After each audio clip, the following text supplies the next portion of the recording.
President. Got it.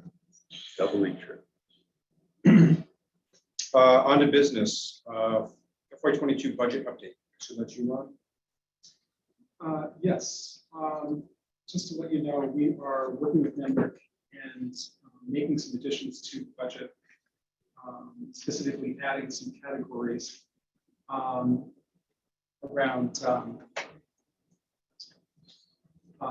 hopefully that'll go away, adding a category for recreation.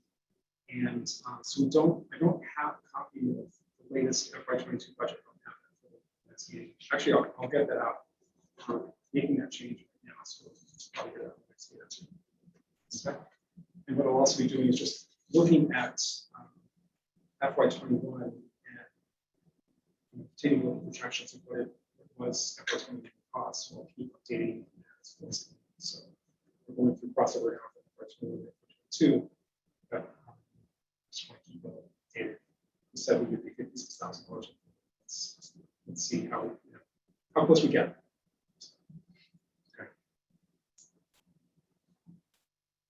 Any questions for Ron on that update? Okay, moving along, thank you.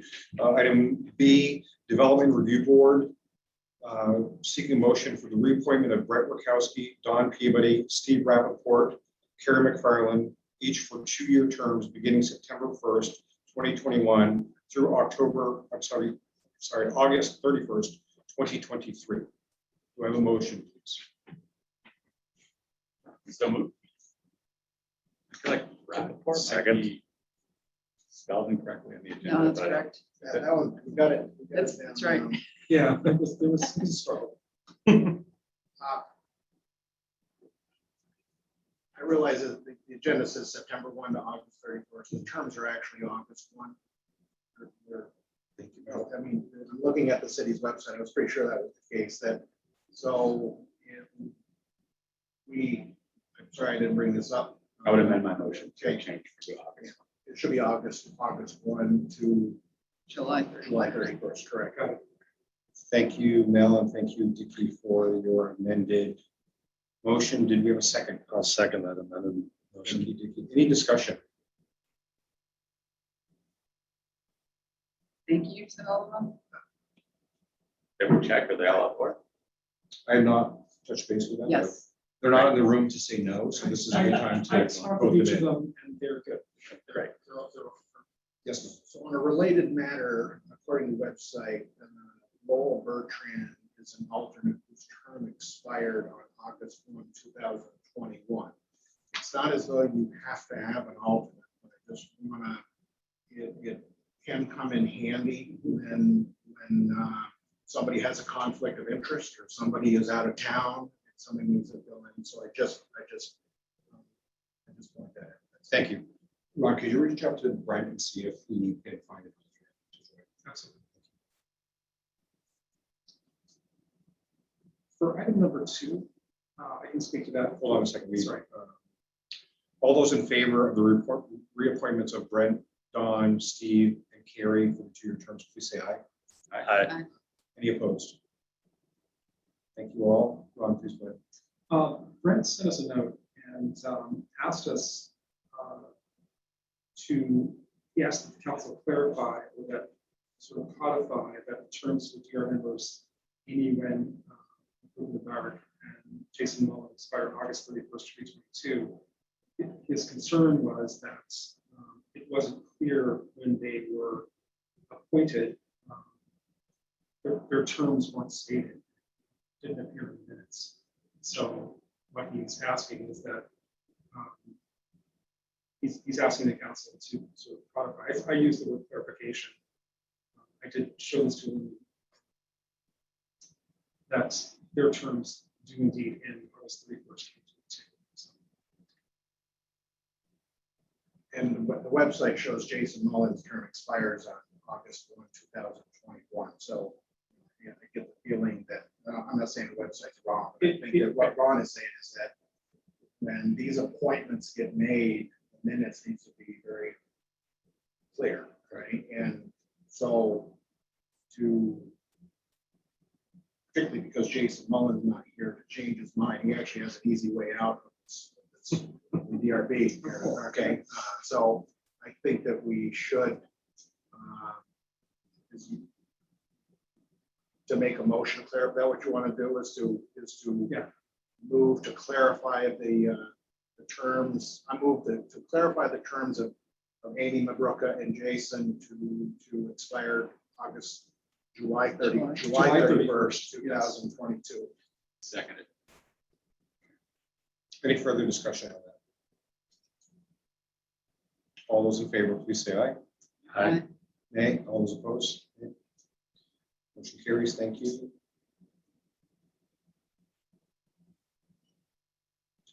Item C, reappointments to Planning Commission, City of Virginia for a 2-year term from August 1st, 2021 to July 31st, 2023. We have Mike Winslow and Danelle Byron. Do I have a motion, please, to reappoint them? So moved. Second. Thank you both. Any discussion on Mike and Danelle? Thank you. No? I don't have any discussion on that, but I would like to talk about membership of the planning commission after we take this. Very good, thank you. Yeah, you can do so. All those in favor of reappointing Mike and Danelle, please say aye. Aye. Any opposed? Motion carries. Mel? So I'm glad that Shannon is here. It's my understanding that in an urban municipality, the planning commission can have between 5 and 9 members. We actually have to have a minimum of 3 and up to. Okay, so for some reason I thought in an urban municipality or city or something, but I got struck out. Okay. So 3 to 9, and we used to joke about this a little bit because the planning commission always operated with 8 members. And that's because there was 8 chairs at the table. Right? And so you had 7 members of the board and the clerk, right? And that's how much thought went into that. So one of the things, obviously the city council can keep appointing people and get yourselves to 9. But right now with these appointments, it appears as if we have, I don't know that if the rules of procedure make reference to 7, or is it just, it's 3 to 9? That's It's what it is. 3, it's 3 to 9. So we have a vacant, we've had a vacancy on the planning commission for a while. No, we have a vacancy now with this. Well, I'm reading the website. 1, 2, 3, 4, 5, 6. I've got Danelle, Cheryl, Tim, Shannon, Carrie, and Mike. We also have one other person who, Kim, did you say Kim? I said Tim. I Okay, said we also have Kim. Kim who? She owns the store, the redemption center. Community market. Trombley. Yeah, Kim Trombley. Thank you. Okay, so she's not on the website. Okay. She should. Website is. Okay, Let's be updated. all right. Yeah. And so in essence, that's what you're saying, that Right. by Tim, Right, now, Tim's stepping down. now we have a Now we vacancy. have a vacancy. Good. Thank you very much, man. Thank you, Shane.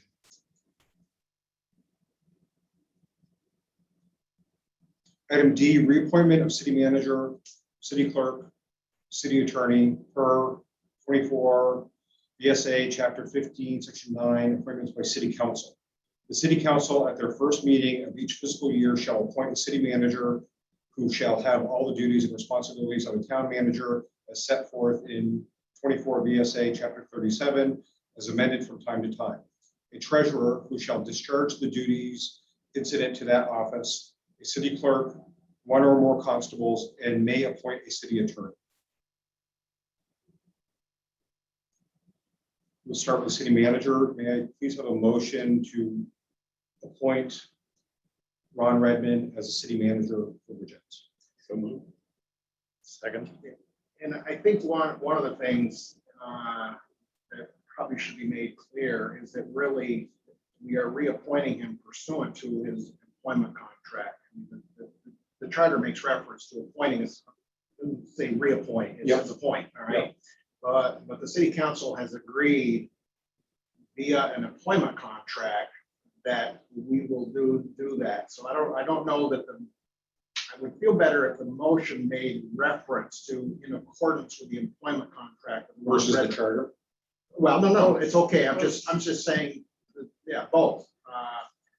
That is because, quite frankly, you really don't have a choice. Or you do not want to not reappoint Ron because he has employment contract, right? And so There are just other think- reasons we don't want to know. The contract is the least of my concerns. So I just think that it should be it could be in accordance with the charter and in accordance with his employment contract that Ron be reappointed as city manager. I think that would be a good motion. I'm happy to. Thank you for the amendment. Thank you. Second, I'm happy to second that. Okay, thank you, Matt. Any discussion regarding Ron's reappointment? There better not be. All right, all those in favor, please say aye. Aye. Any opposed, other than nothing? Good, thank you all very much. Thank you, Ron. Congratulations.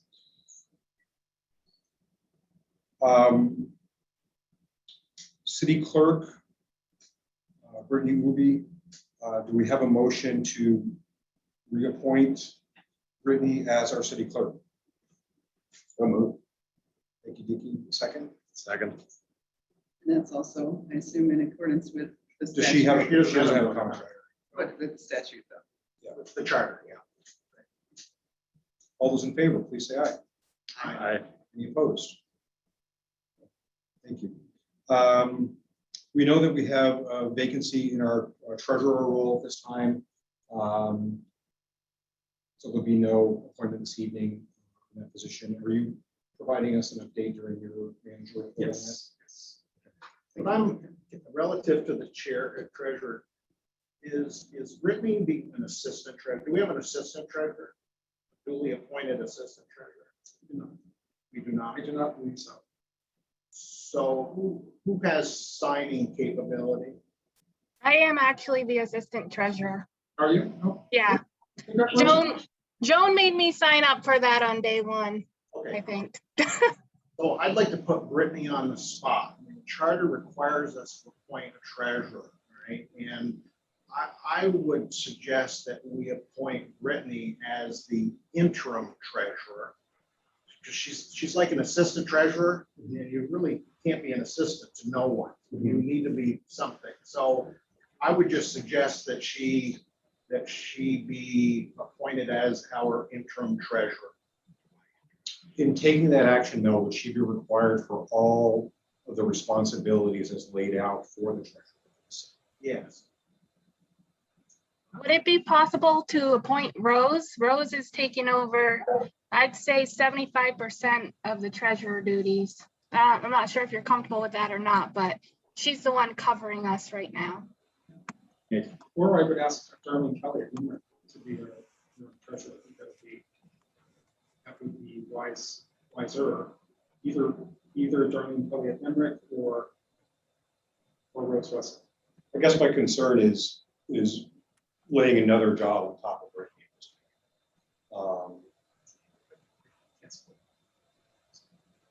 Is there some? It's not about, I agree with that, but the reason why I'm saying what I'm saying is because we have a charter that says that at the first meeting of the fiscal year, we shall appoint a treasurer. That's what it says. All right, and I don't have a problem with an interim treasurer. All right, I mean, I think that's the spirit of the law, but to not have a treasurer is not the spirit of the charter. It makes sense to meet the charter requirements, but not necessarily apply a responsibility to whether we're lining up specifically if we're continuing to look for a treasurer. Right? That's what I'm hearing, yes. In that case, yeah, I would have a problem with it, especially with Rose doing 75% of the heavy lifting. And being specific to being interim treasurer until another treasurer is appointed. But I don't think it's out of line to have a vacancy either. It's the wording of the charter. Decree that we shall appoint. Right. That is, so that we can meet that need. For the interim. Right, I feel the same way about a city manager. The city of Virgins, in 1968, adopted the manager council form of government. And it says that we shall appoint a city manager. It's not an option. We can't run the city without a city manager, according to this charter. That's my opinion.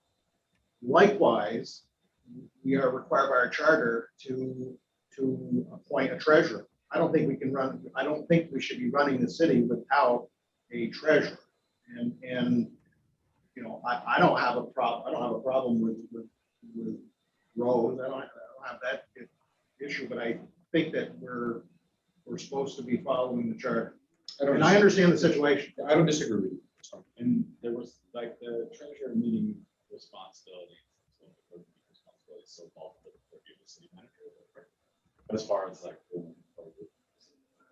That, based on the job description that was approved by the city council in February, the answer is yes.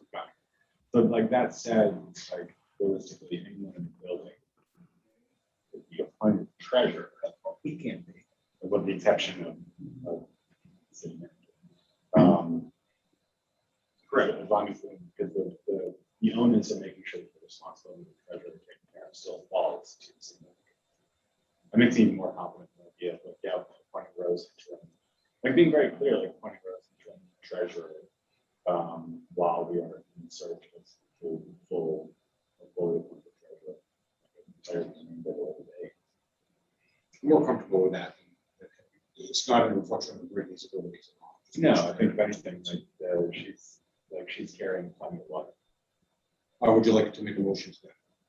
Absolutely, I would motion that we appoint Rose to be the interim treasurer while we are in current search for a fully appointed treasurer. Second, please. Second that. Thank you, Mel. Any discussion, any further discussion? I mean, should we ask Brittany if she'd like that interim role? She's on the. She suggested. Okay, it. perfect. Subtext is there. There you go. She is quick. All those in favor, please say aye. Aye. Any opposed? Thank you. Are we appointing the city attorney for this? Have we spoken to Jim Willett? He's game. Okay. Firm or the Jim Willett? That's correct. Could I please have a motion to appoint Jim Willett as our city attorney? Second. Thank you. Any discussion? All those in favor, please say aye. Aye. You all. What about constables? No? You know, I think, you know, if you were going to appoint one, you would appoint Chief Merkel as a constable. There may be some statutory responsibilities of a constable out there. So I don't know if we've done that in the past. Do you recall having that? But it's the same sentence, it shall appoint one or more constables as Right. well. So, The may only applies to the attorney. so I move that George Merkel be appointed constable in accordance with the charter of the city. Second. Thank you. Any conversation, please? Any discussion? I mean, I have no problem with the motion, but we should probably dig into like being a constable in the city of Kansas. In a town that doesn't have a police department, Sure. constable has some, but I can tell you, there's, in this day and age, the whole constable law, there's not a heck of a lot Yeah, there. the concept is that an application. Maybe we should just That will Ron, go away. double check when you get a chance. Right. Well, certainly as part of the charter. All those in favor of Chief Merkel being appointed the city constable, please say aye. Aye. Any opposed? Motion carries. Thank you. We have a request to approve taxi license for Marvin Morley, Middlebury Taxi. Anybody here to speak to that? Brittany, anything about that license that we should know about? Marv had submitted all of his information, which I think I put in the packet, other than his driver's license, which I didn't feel like should be posted up on our website. But this is my first taxi license. Maybe Mel knows more, but it seems like he provided all the information, so it's up to the council to decide. Yeah, so I'm assuming that this gentleman has had a license from the city to operate a taxi here in the past, correct? I think this is his first time in Virgins, but he does operate one in Middlebury. Do we have any other active taxi licenses? You said they're Small city taxis. Small city, right? We have no, I don't think we have any active taxi licenses right now. Small city taxi was one, but I don't think they operate in town anymore. It's amazing how many phone calls I get at the clerk's office asking for taxi services or Ubers. There you go. Well, I'll make. We a may want to motion. follow up with him because I see his van daily. With a small city taxi on the one side. Sorry, Sue. Oh, I was just gonna make a motion to approve the taxi license for Marvin R. Morley, delivery taxi. Second, please. Second. Thank you. Any further discussion? Hearing none, all those in favor, please say aye. Aye. Any opposed? Thank you. We have the amendment to the agenda, item F, alternate delegate to the Asset County Regional Planning Commission, Tim Cook. We have a motion, please, to appoint Tim Cook as the alternate delegate to the ARC. Thank you, Sue. Thank you. Any discussion regarding Tim? All those in favor, please say aye. Aye. Thank you all. Moving on to Ron's manager's report, please, Ron. Thank you. All right. If you've all been seeing the copy, there's actually copies here. If anyone wants to grab one on the table. Good news, this actually last week, we received a note from Tom Berry at Senator Lady's office. Our wastewater treatment facility upgrade project is being done at the right time, at the right place, at the right moment, with the right people. We're really very, very lucky. There is a considerable amount of money available for wastewater and stormwater improvements. And so what Senator Laney's office will be doing is taking the project as defined by Jenny Oster, our project manager for Tanner, and trying to find 3 separate federal appropriations. This is the first of 3. Again, it's not confirmed, but it's close. There's a few things yet to be done with this particular piece of money. So this will be directed towards the McDonough pump station improvements there. Future appropriations will be directed to other parts of the project improvement. So stay tuned. But it's really great news. Really Awesome. Great news. And we are still anticipating that we'll have a bond vote in November. Things are coming together. We're working citrusly to try to get that to that point. I was advised today that there is a bond attorney that we should consider working who works throughout the state. Julian. Yeah. I think that pronounces it different than Julian. What's that? I think he pronounces it different than Julian here. Tries to. Julian. Bond counseling. Yeah. I wanted to ask if that was something that, did you have experience with a bond vote? I just want to make sure that this would be my first one. So I want to make sure that it's Sure. Well, T's and not the I's. yeah. Well, there is. Sue has the same experience that I have. I mean, the statute as it relates to a bond vote is a little different than town meeting day. But there's statute that tells you everything that you need to do. Paul actually will provide you with everything he's going to need because he's got to turn around and certify that you did everything in accordance with the law anyway. So he is the resource that will provide you with that. And obviously the election, Brittany has run elections, and so it's really about the council being involved with the timing. But there are required information meetings. It's a different process than town meeting day. It's just a different statute. That's true. So moving on, Otter Creek docks on the Falls Park side. We were hoping to do a diver on the docks, and our friend Jonathan Brennell had hatched a plan to be able to get us through what we thought was the next couple of years.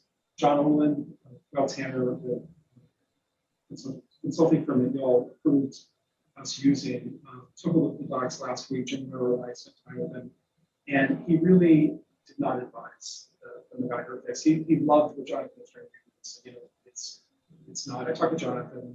All's well.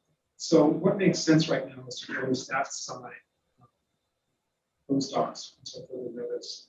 One of the things that Well Tanner's looking at is can they do a temporary fix, kind of like what Jonathan was trying to do, that would get us through for a short time, and then would give us a little more time to fix money or to figure out how we would pay for these improvements. And I don't know what the total is, but I just feel 6 figures.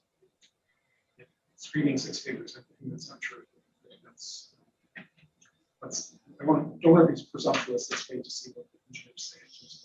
Yeah, before we move off that item, I really think that in your discussions with Coyle Tanner, there is an option to just yank everything out of the ground and call it a day. That dock system that was installed in the early 80s has totally seen its life. I think that's what we've learned here, that there isn't an easy fix. And so one of the options is to just pull all of those pilings out of the ground and return it to as close to natural shoreline that it was before and call it a day, right? I know that there's people that, aren't gonna like me saying that, so be it. I just really feel that before we start looking at spending $100,000 for a dock, when we have a dock on the other side of the road with lots of facilities, I'm at this point, I'm just one member of the council. I have no problem, and I supported spending money on an engineering assessment. But unless I hear about some cheap fix, I would suggest that we at least think about abandoning that dock. I can tell you that when we applied for the grant to build that dock, we actually applied for a project to construct Virgins Falls Park in 2 phases, one with a dock and one without a dock. And I can remember when we got awarded the money, which was with a dock, I thought, oh, damn, now I got to find the local share, all right? Because we didn't have the $50,000 match for that. So it's not as though that was never contemplated without a dock for boats, right? I mean, the park is a beautiful park. I don't think it really would, I don't think it would be any different with or without that dock.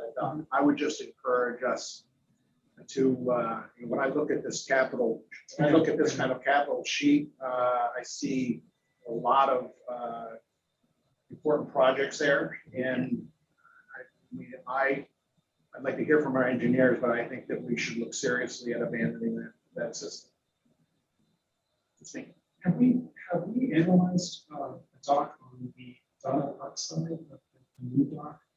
The dock doctor is that's something that's really. We have a dock over there. I mean, there's a concrete dock there. Upgraded. That was upgraded, a while ago. It's a totally different system. I was thinking about the temporary docks.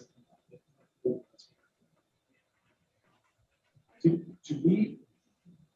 we as a city want to, my question is, as a city, do we want to invest in some assets?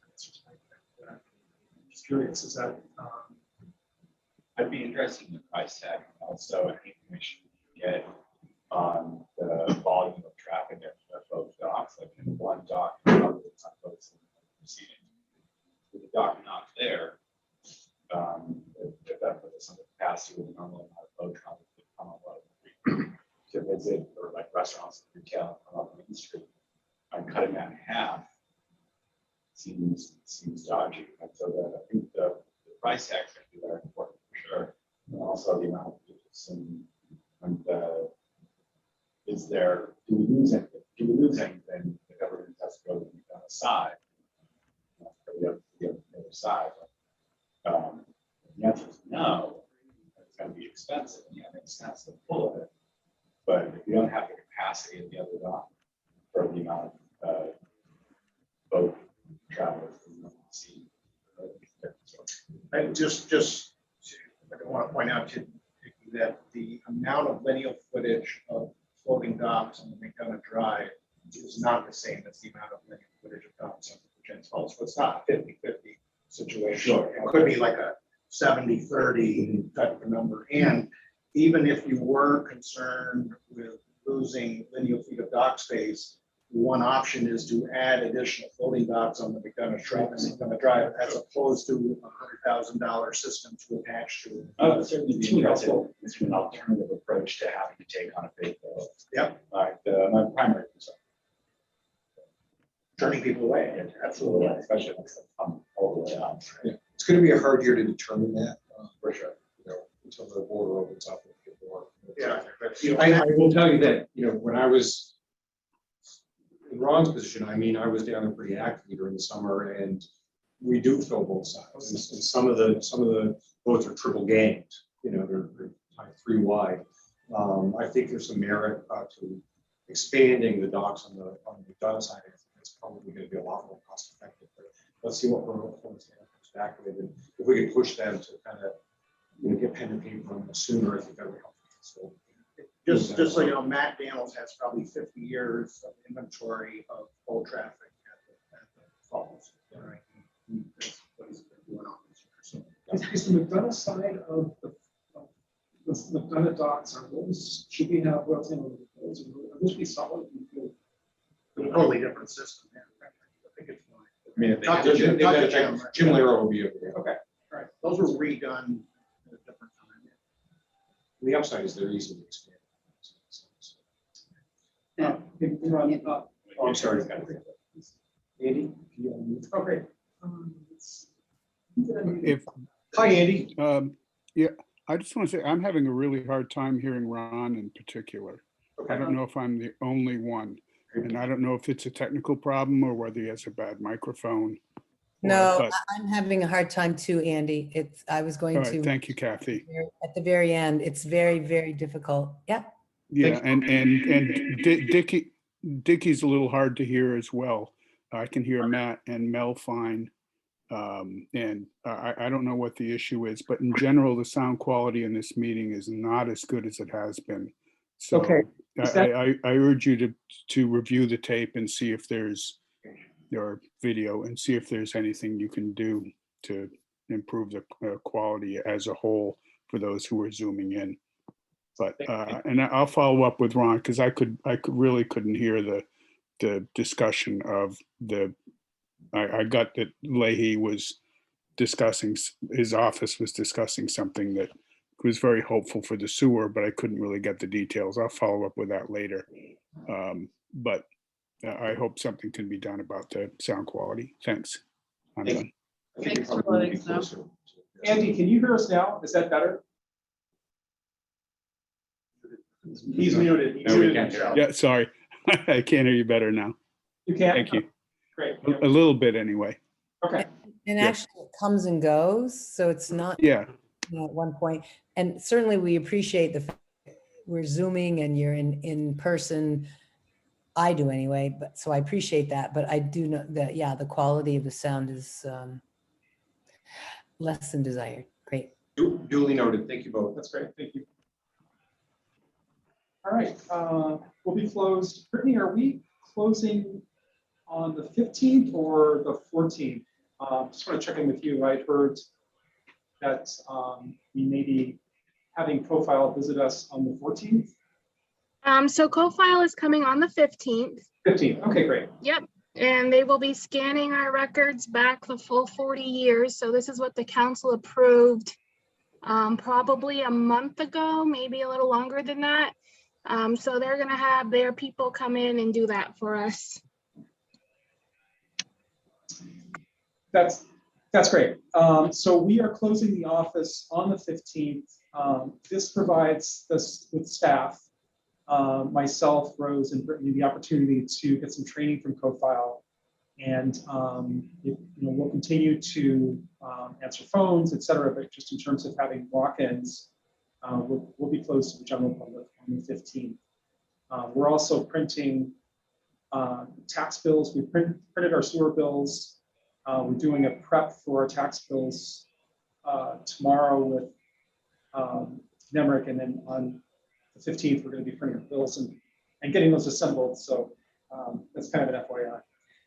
Good lead into the city treasurer position. I wanted to let you know that we, Abby's last day was the 6th, and in my manager's report, gave a good shout out to Abby, and I think her job in Queensbury is going to be a lot less stressful, a lot closer to home. So we're happy for her there.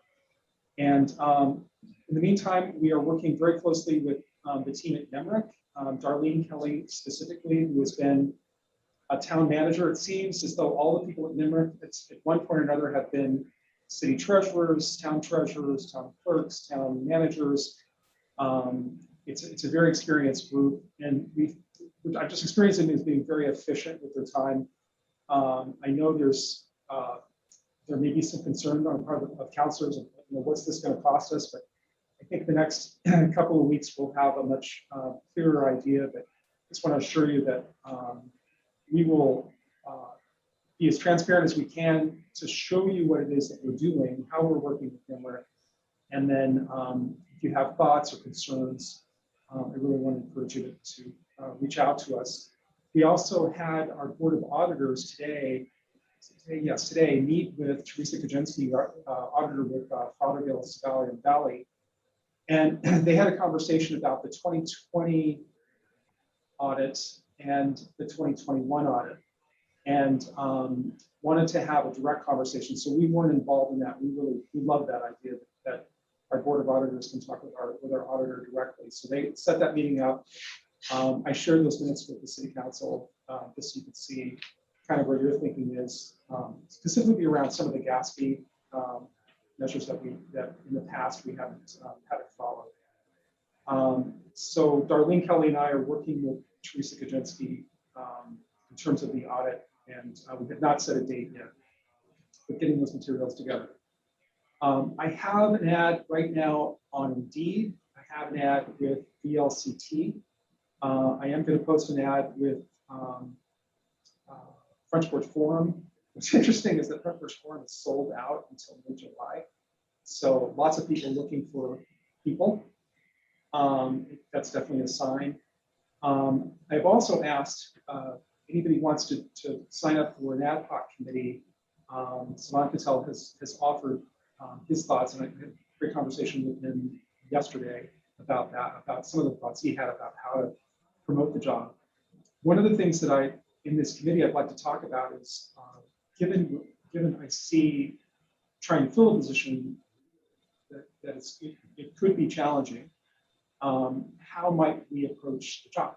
Might we approach it a completely different way? Maybe there's a way to do these tasks in ways that can be efficient for us and can be effective, but maybe don't look like a traditional role.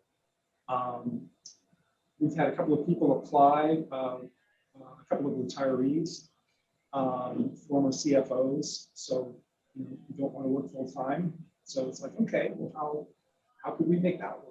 So those who are interested, please join me if you have thoughts. I welcome anything you can do to. If you have brothers, sisters, uncles, aunts, neighbors who are interested in working with us. It's a good team, it's a collaborative team, and there's a lot of great satisfaction for working for the city. So. Okay, wayfinding signage.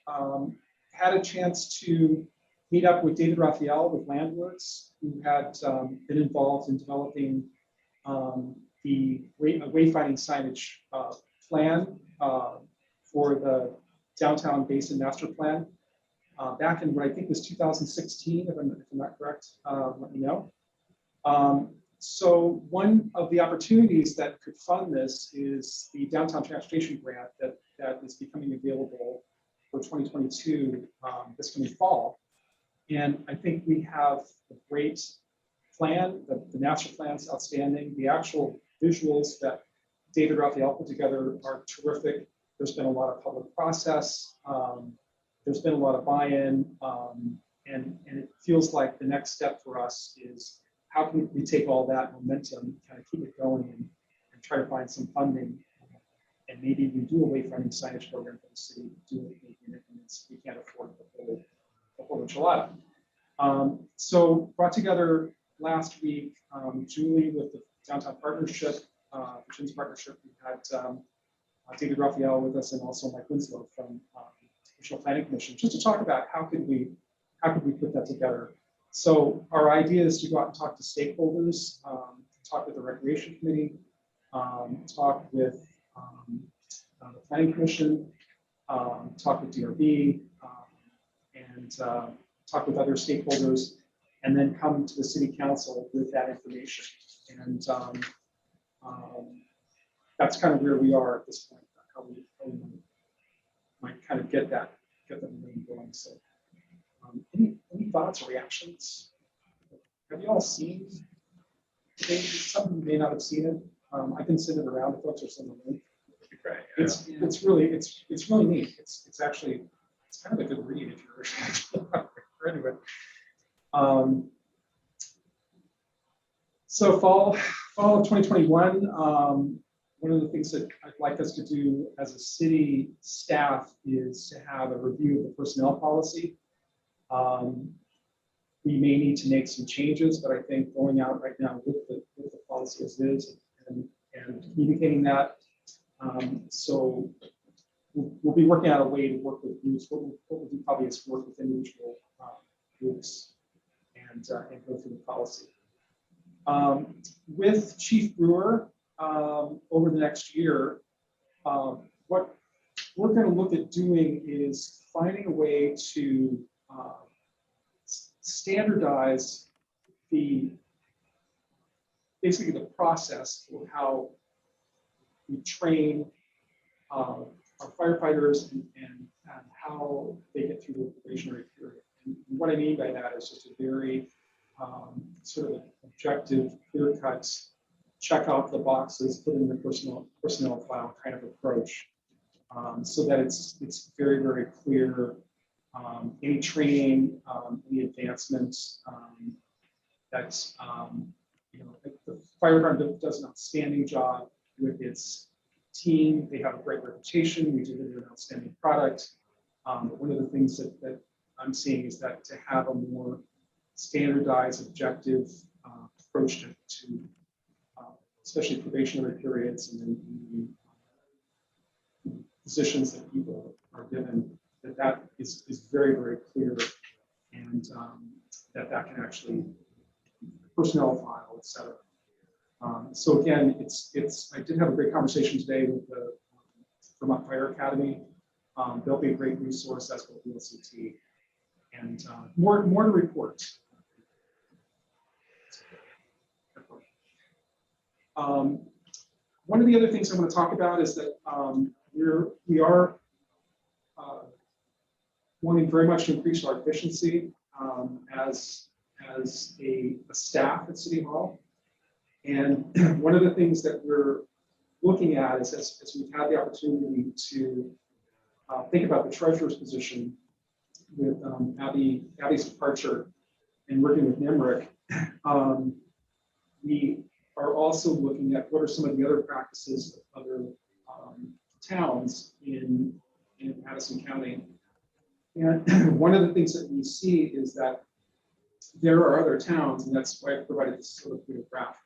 There are other towns in the county that are closed for walk-ins on a Friday, for example. Or, some like Ferrisburg has this kind of the same hours we do. We're 8 to 4:30. Ferrisburg is 8 to 4. New Haven, Starksville, Brandon, I included Brandon, Middlebury, and Bristol all close their offices on Friday. That doesn't mean we don't come into work. We would come into work on Friday. But what that would do is it would give us the opportunity not to have to deal with walk-ins, which we love our constituents and they love us. They love coming in. They love being able to drop checks and see us and see Brittany and Rose. And I think they really want to see me. But I think it's time for us to maybe take the call from some of the other towns and their decision to be closed for walk-ins on a Friday, and we're very seriously looking at that. I wanted to tell you that, and let you know that that's what we're thinking about. We will give lots of notice and wanted to hear if there were concerns. Certainly want to assure people that we would continue to answer phones. All we would do would just not have walk-ins on Friday. And we do want to continue to find ways to make it easier for people to work with us. Paying your bills for sewer and property taxes online would be the next thing we want to try to tackle. When we get a treasurer, we don't want to tackle that one right now without a treasurer. And then also look for other ways to increase our productivity. So, any thoughts? Yeah, I have thoughts. Okay. I would be totally against having city hall closed to the public. I think it's be open 5 days a week. And that's my feeling. We're in the customer service business, and you know, I don't really see how I would really do it. And people who walk in, if they're walking in 4 days a week or walking in 5 days a week, you have the same amount of foot traffic. So I don't see any benefit, but it's really more about customer service. I think that, you know, we are an office, to me, should be open 5 days a week. One of the things I'm not sure about this chart, I know that Middlebury has a 4-day work week. And I don't know whether or not when it says walk-ins, I don't know if they're open or not, but be that as it may, it doesn't matter. I personally feel that if we're here, we should be open to the public.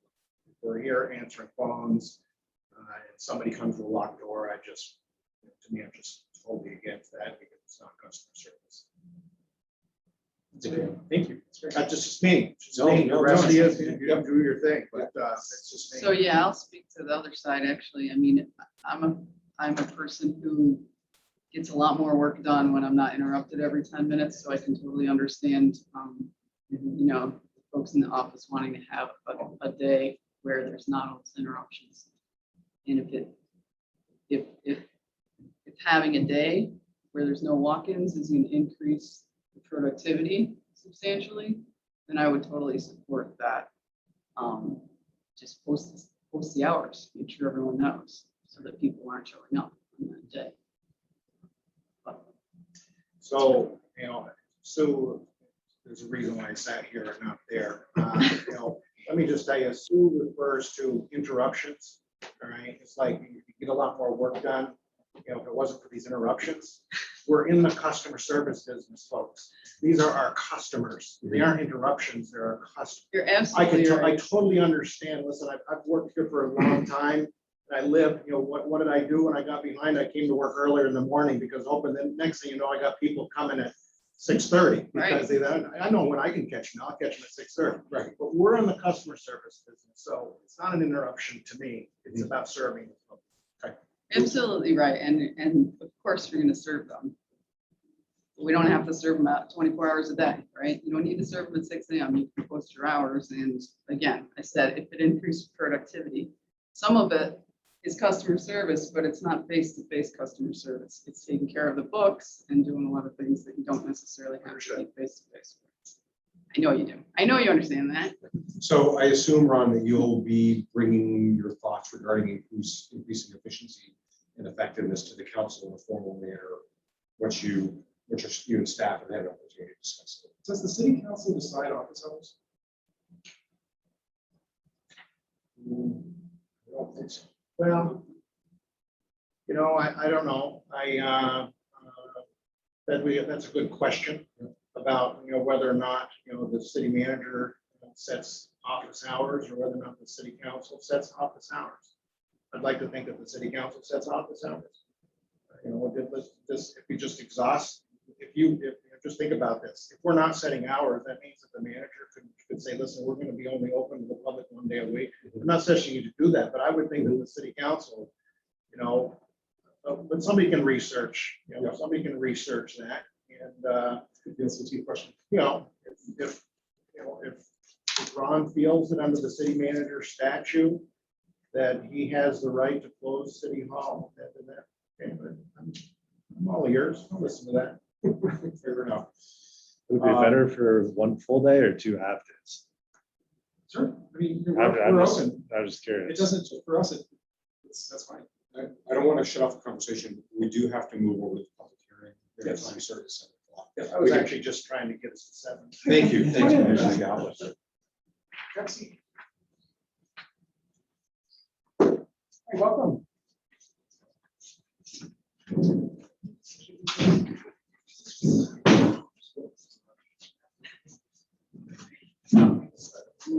Right? Mullet, is that where we're headed? I'm going full Denny McBride. You can wear that. That's what it means. If anybody else should be down there, but. All right, we're taking a brief. Does Brittany have the names of the attendees that she sent? I'll pass that around. I don't think she does, since she's looking remotely, but let me pass it over. Write the name.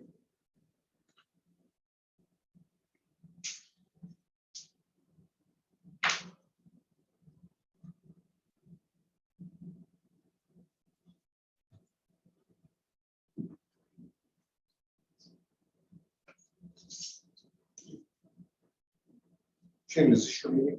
No. Public hearing. It's your life here. I'm here for support. Thank you. I appreciate your support in advance. Somebody should, you don't have to notice the public hearing. I just have what's on the agenda now. There was a legal notice. It's on the board. Yeah. I'll go grab it. I didn't see any.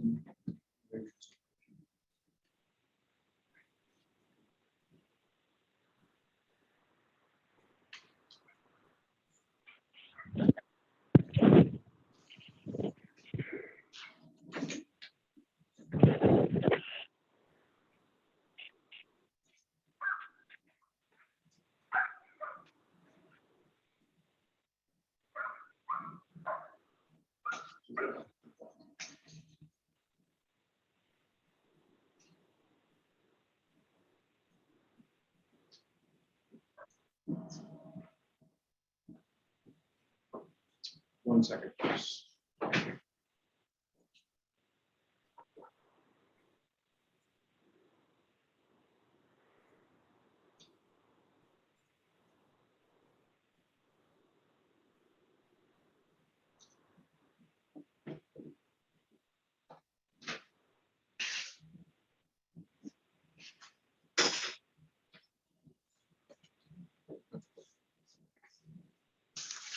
Thank you very much.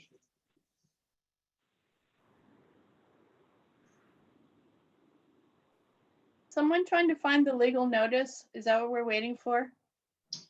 Yes. Well, if you give me a second to get back on my computer, I can access it fairly easily, unless somebody else is looking for it. Peter, is that in the planning, under the planning department? No, it was a separate notice. It's actually in my files because I drafted it. Was the notice posted at City Hall? The notice was posted at City Hall and all the other places, and it was on the website at So it some must point. be outside on the board. I'm not seeing it out there. Maybe I'm just blind. It could be the mail On blind. the right-hand side, Shan, go to the other board. No, it's not there. What's up there? Okay. Is it in the paper? Yes, it was in the paper. I'm very happy Shannon's there.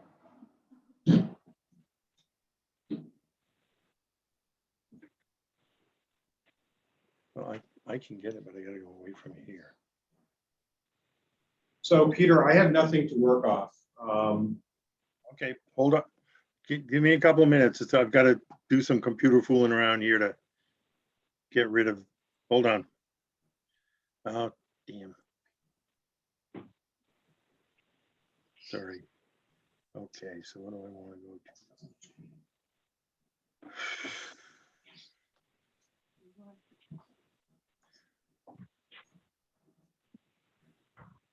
No, I gotta go to my.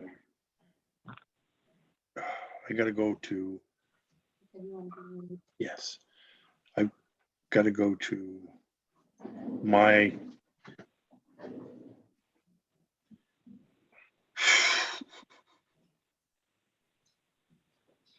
Okay, hold on.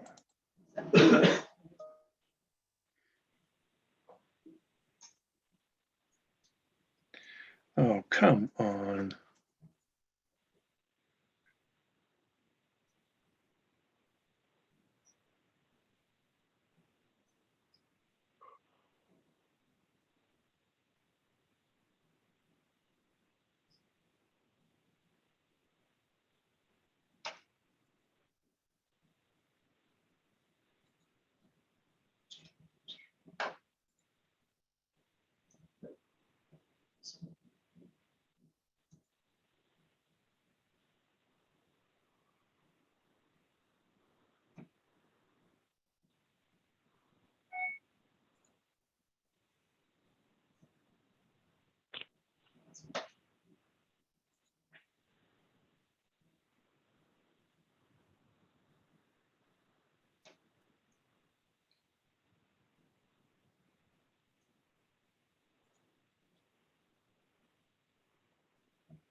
And then you can do whatever you need. Still working on it. We've got to fool around with our computers. I've lost the link from here to the city offices.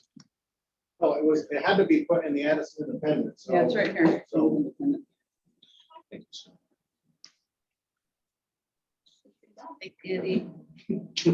Sorry. All right, sorry for the delay, folks. City of Virgins revised notice of public hearing. Notice is hereby given to the residents of the city of Virgins that the city council will hold the first of two public meetings for public discussion of the final draft of the revised zoning and subdivision regulations. The first hearing will be held on Tuesday, July 13th, 2021 at 7 p.m. This public hearing will be held as a hybrid meeting with participation either in person, remotely through Zoom, or by phone. The in-person meeting will be held in the conference room at City Hall. One can also join the meeting by computer. Zoom address is included, or by phone. Statement of purpose. The purpose of rewriting the zoning regulations is to bring the regulations into conformance with the municipal plan. The geographic area affected is the entire city of Virgins is affected. Table of contents are listed. That's not such. Sorry. Two fingers. There are multiple articles for review.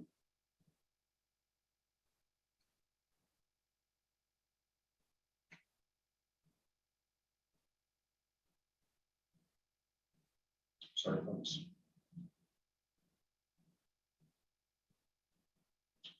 Articles listed are Article 1, enactment, intent, and definitions. 2, administration and enforcement. 3, zoning permits, general provisions. 4, permits for 1 household and 2 household dwelling uses. 5, procedures requiring review by the Development Review Board. 6, appeals. 7, site plan review. 8, conditional use review.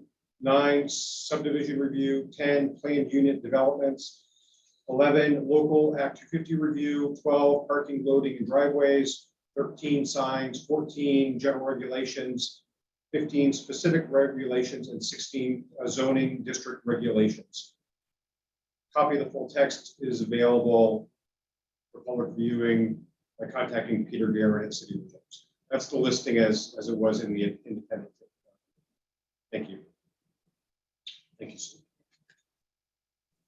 I'd like to open discussion regarding the public hearing. So Matt, one of the things I just want to just clarify, make sure that it's clear. And because when we got the proposal from the planning commission, if you will, it shows a lot of amendments. And so based on the warning that I just heard, you say, this is considered a total rewrite of the zoning regulations and not a series of amendments, even though the city council has received these things with track changes showing specifically what the amendments are. So the reason why I bring that up is that this hearing, because it was warned as a complete rewrite of the zoning regulations, then the hearing can cover anything in the zoning regulations, and it's not like, for instance, if the city council or the planning commission was just proposing just a very few amendments, you would have a public hearing on the amendments. Right. You wouldn't have a public hearing on the entire document. This here is a complete rewrite, or considered, even though it's not a complete rewrite, but it's considered to be a complete rewrite, and therefore anything and everything is up for discussion. Okay. Agreed. Yep. Thank you. Thank you. We have members of our community here that would like to address the council. Yes. Absolutely. Well, we have, Tanya and I have Green Mountain Foster Bikes, which is bikes foster kids, and I also have Little City Cycles, which is for Jen's bike shop. We are looking at a property. We looked at the railroad property, or DR Terminal property, and railroad. So we looked at another property, and it's come to our attention that the zoning is questionable here for what we would do. So in light of rezoning everything and looking at the grad plan, we say, well, can we look at this property and have that somehow fall into zoning so that it can be purchased in a timely manner for both the seller and the buyer, and that can be something that we can move forward with instead of, wow, what's going to happen? So that's my little understanding of the town. It's right now a residential limited business zone, and we want to put a retail shop. It is right on Meeks Road, next to Guild. More of all the use from the house are semi-trailers and railroad cars and industrial view there. So that's what we're looking at. We're looking at how can the town come together and help us move forward with this? Because otherwise, if I understand it right, it's a long process to change the zone, and that process becomes erroneous on seller and buyer agreement. That's why we're doing this. Thank you. Clarifying question, is it retail or just services, or services and retail that you're looking to? It would be both. While I don't have a huge retail establishment, I technically do sell used bikes and I sell some new parts. So it gives me a bigger space to move forward with. So still renting smaller spaces too small. So yes, it would be, technically. And you mentioned that the current zoning is for residential and limited business. Yes. Do you know what the limitations on the business aspect are, Shannon? So in our plan, in our municipal plan right now, other uses may be allowed after issuances of conditional use approval by the Development Review Board, providing they maintain historic character of the neighborhood. Appropriate examples include multiple family dwelling, medical services, clinic or nursing home, professional studio, professional office, professional service, office, boarding house, bed and breakfast, and inn. So, I mean, if the retail sales is an adjunct to that professional service, that might work. You know, the eye doctor sells eyeglasses. The principal function is the eyeglasses or the eye doctor service, not the selling of glasses. So that might be a way to consider it, but a straight up retail establishment in the RLDB is currently not allowed. And the reasons for that are competition with the Northern Gateway and the Central Business District, as well as maintaining residences there. So, but I am hearing that there's a potential path forward. There could be, yeah. Okay, so I live there. And so when you talked about on the cellar, sprawl, so when you talk about residences there, how many houses are on Mixed Road? There are 3 parcels. So, and all those people are there with the industrial complex. So as trying to sell it, this is one of the main issues I come across. Everyone talks about how industrial this area is. So, I mean, is that a real consideration? Well, that used to all be industrial, and it was, those 3 parcels were rezoned RLDB. That's When kind of why is it I'm here, rezoned? because I don't know when that happened. And I wasn't notified. I need Mel for that, because he's the. It was within the last 10 years. Matt? No. Trying to have a public hearing on proposed zoning, this set of proposed zoning regulations, and it's my understanding, even though I didn't get sent, when you click on the track changes, you don't get a map, or you don't get a map, but we should get a map. Yeah. Because I think that the land use map, It is, Or in the- there. I'm It's sorry, in this- the, it's at the end. It is in there, it's at the very end. it's at the end, okay. I did make it to page 178, but anyway, so there is a map, okay, a proposed zoning map, which has some changes in it. And for instance, it's one change that that is in there is under this proposal, there is no agricultural rural residential district. And so therefore, there's a chunk of state land. Those changes were made at the plan level a year ago. Yes, but in the proposal, there is a proposed land use map, correct? Yes. So when we go to the last page, 177. 177, okay? What we're hearing is that we have a property owner here that has a piece of property that is currently in the residential / limited business district.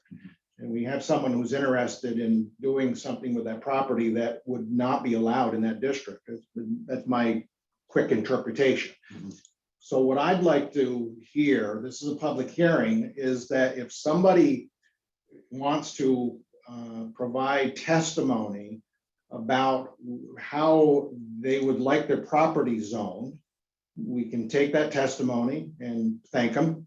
And at some point, the city council will discuss that. So I appreciate, Tim, your information about what you want to do or whatever, but I'd like to hear what is specifically being requested today from this group. I was told to say add conditional use of retail to residential limited business district section 1607. Mel wants to hear from him. It's okay. It's okay. It's all part of the testimony. Okay, so we have some And I want to- testimony that they would like to, in the zoning regulations, there's a list of uses, permitted uses, and there's a list of conditional uses in all of the districts. And in this particular one is residential / limited business district. And so we have somebody here that is suggesting that we include something as a conditional use, all right? And you can say the same thing, or you can say anything you want. I'm just trying to keep some organization here about what tonight is about. Mhm. And we're gonna get some testimony, all right? And we hear that testimony, and then at some point, the city council will, once the hearing is closed, city council can talk about it, and we'll have some talk with Shannon and the planning commission. But tonight is just to get some very specific testimony. I think we're getting very Okay. specific testimony. Good. I think we're on track for that. Can Thank I you. ask a clarifying question? Go ahead, Is please. it a residential limited business district currently proposed, or is it medium density residential? Well, They separated it out, and I don't know what happened. So historically, this has belonged to Sun Newton for the last 20-something years. So my father bought the property and made it the office for Feed Commodities. But when Feed Commodities sold to Agway, Agway didn't want the properties. My father retained the property and just kind of sat dormant for a number of years. I took it over in name and moved in, and we came here, same thing, in I think 2011, I was here. And at that point, it was commercial. No, it's commercial, you can't live there, you can't live there, it's commercial. So at that point, they took a look at Meigs Road and they said, you know what, there's kind of a lot going on here, you know? And so it was commercial, residential, and industrial, all three. So at what point these three residences came out of that, I don't know. It happened somewhere along the way. I think the map's updated 2018 or something. Well, I think that's I think that's the point that Sue's trying to make, is I'm looking at this map, trying to figure out, you know, I know which, you know, on Meigs Road, those three pieces, so there's three pieces. When you come into Meigs Road, there's three parcels on the right-hand side once you're traveling on, it's on the left-hand side, you know, one of them is Stanley Hutz, another one is Skip Leach, and then the other one is Brent's. All right, so those are the three properties that are currently, those three parcels, limited business district in the middle of the industrial zone. And if you look around the neighborhood, everything's retail. I mean, before DR left, they had a big retail shop. You walk across the tracks, DR had a retail shop. You've got a retail shop, the Den Can store. You walk over, you want to get something to drink? Kennedy Brothers, everything's retail. Shaq's right there. Yeah. Yeah. Right. I mean, so the whole place is retail. So why shouldn't someone have the ability of everything else besides these three houses? And my house used to be in the retail area because of the commodities. You know, why shouldn't my house also be able to move very easily to that side of things when everything else around it has that ability as well?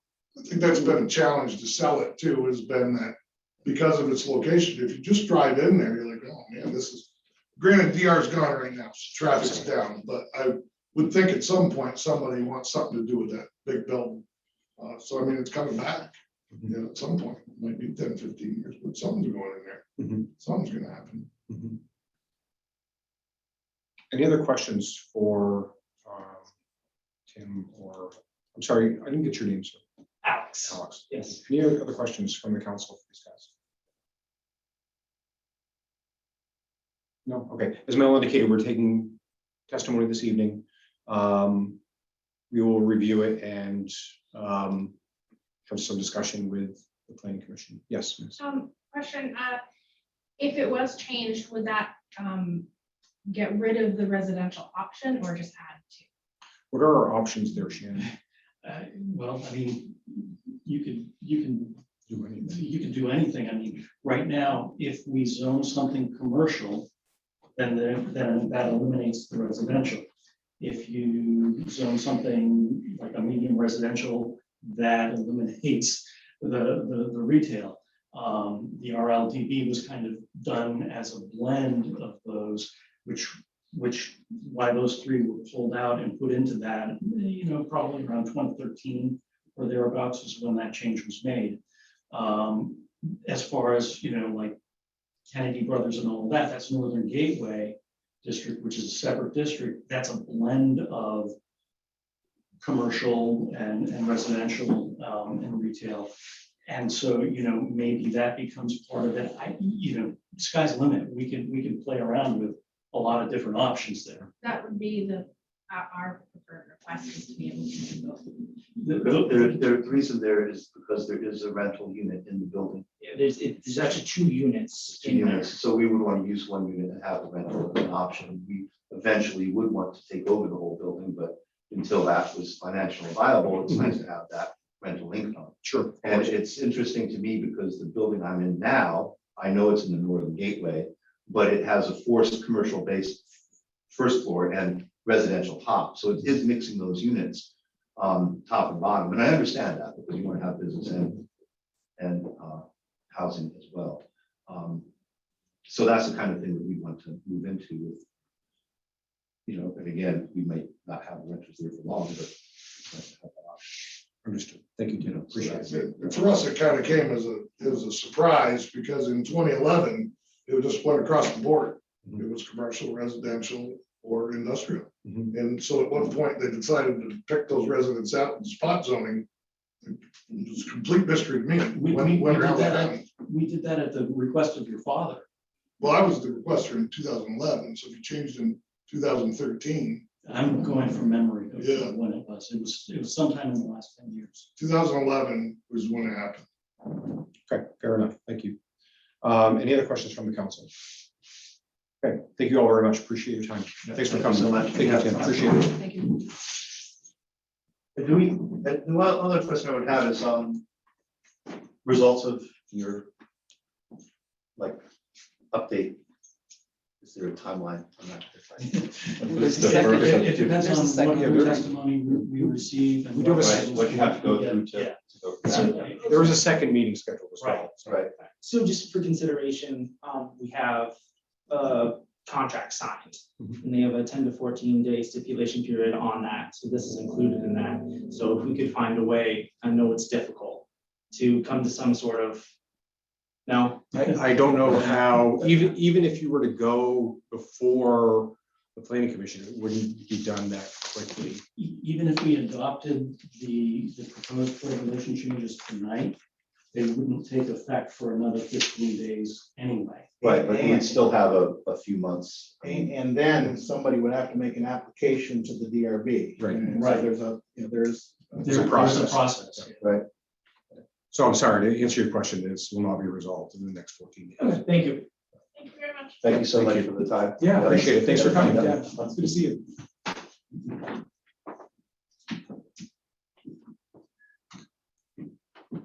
Turning off the air conditioner did not help. So. Oh, I didn't. So Matt, I want to just make sure that I got ahead of whether or not you were about ready to hit a gavel and close the public hearing. I have a lot of questions and comments about the proposal and would feel, I would feel better asking my questions and making my comments as a part of the public hearing. Now, certainly, because I think other people that may be watching this meeting might want to, that aren't saying anything, might say something based on what I'm saying. So I just want to let you know that. Yep. Also, before we get ahead, I just wonder if we have visitors here, and if there's any other visitors. I do not want to get ahead of any visitors or any discussion. Sure. We see anybody on?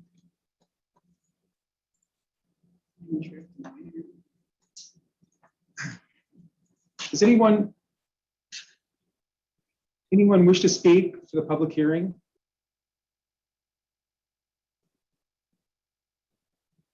Just checking in to see if anyone would like to speak for the public hearing. Not seeing any hands up. Okay, great.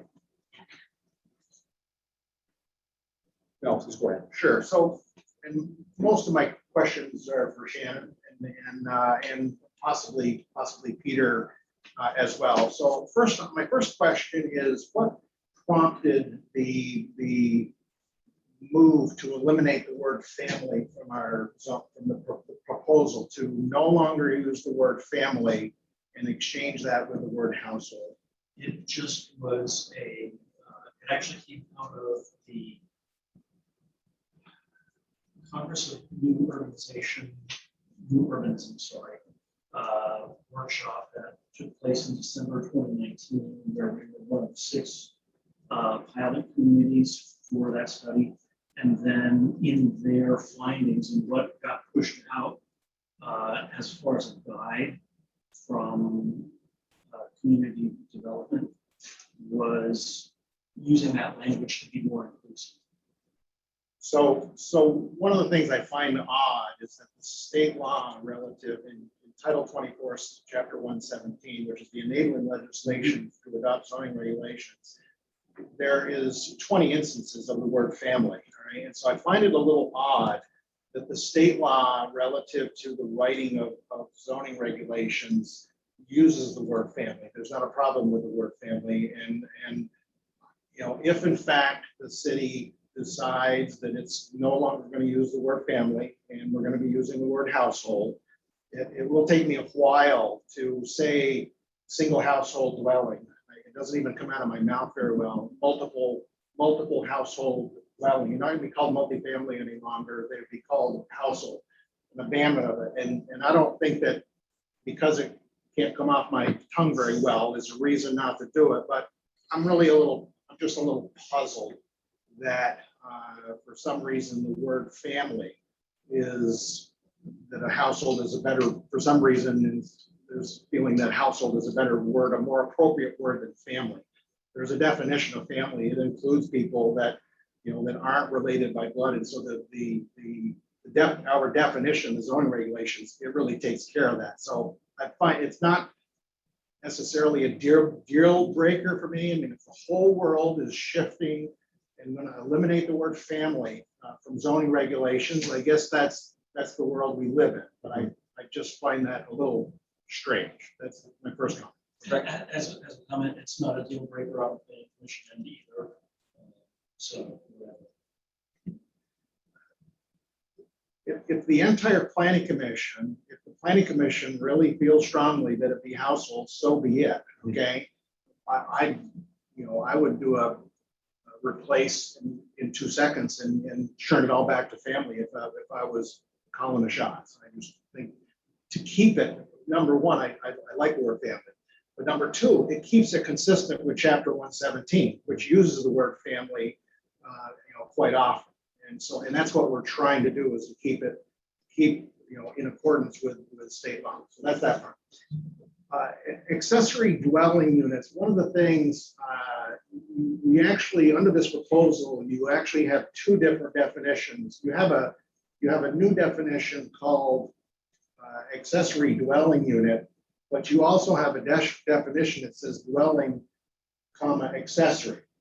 And the reason why I bring this up is that to me, an accessory dwelling unit is the same as an accessory dwelling, an accessory dwelling unit. They are the same thing to me. The problem is that now that you've got two definitions, what I think is exactly the same thing, and they aren't the same. The definitions that you're proposing, they actually somewhat contradict one another. But one of the things that I would suggest is that you look at that and come up with one definition. And also, one of the things I've noticed is in accordance with the law, and I think for years, the city zoning regulations has said that an accessory dwelling unit is one bedroom. I think that's what one of those definitions speaks to, an efficiency or one bedroom. The state law does not limit that to one bedroom. So I'm going to suggest that the planning commission take a look at accessory dwelling unit, make sure that there's only one definition, and land somewhere as it relates to bedrooms. I'm fine with having it not say only one bedroom, right? While I don't want to jump back and forth there. While we're talking about accessory dwelling units, part of the proposal says in here is that the accessory dwelling, the state law says that an accessory dwelling cannot exceed 30% of the habitable floor space of the entire dwelling. But the state law also says that a city can, or a municipality can actually make the regulations less restrictive, okay? So the proposal is to change the 30 to 60, which really doesn't make any sense to me because the state law says that it shall be clearly secondary to the overall dwelling. So if you were going to increase it from 30, it certainly shouldn't be more than 50. I mean, it shouldn't go 60 because now you've got an accessory dwelling representing 60% of the habitable space and you've got 30 representing the other. So my suggestion to you is that either leave it at 30, or if you want to make it 40, I'm okay with that. But you wouldn't say 60. And likewise, consider the bedroom situation. Relative to going back to a definition of lot frontage, and for years, lot frontage has been defined as the distance along the street line, which is along the city street. And what is being proposed in this set of proposed changes is to include the words "and waterways." All right, and so what is being proposed here is that lots could be created with lot frontage along the river. And so right now, every new lot has to have street frontage unless they're part of some PUD, all right? They have to have street frontage. So my point is that all of the people under this proposal, all of the people on South Water Street, Maple Street Extension, because they have street frontage and river frontage, would have the capability of subdividing their property with 100 feet of river frontage and a driveway going across their property. To me, if I lived in those neighborhoods and I owned a lot that was 100 feet, I own a house on Maple Street, house up on the front, I own all the way to the river, and all of that river area is all open, I would object to a bunch of my neighbors selling off their backyard. They suddenly need some money to send their kid to college. And so one of the ways that you can do that is you chop off the back half of your property legally, all right? I just don't think I think there's a reason why Virgins has always not allowed so-called river lots, if you will. Some communities do have that. So I'm wondering, what I'm wondering is what was the thinking behind what really is a major change in policy as it relates to so-called river lots? That would be more of a Peter question. Peter, yeah, okay. Peter, can you hear us? Sorry, Thank you. so focused on staying muted.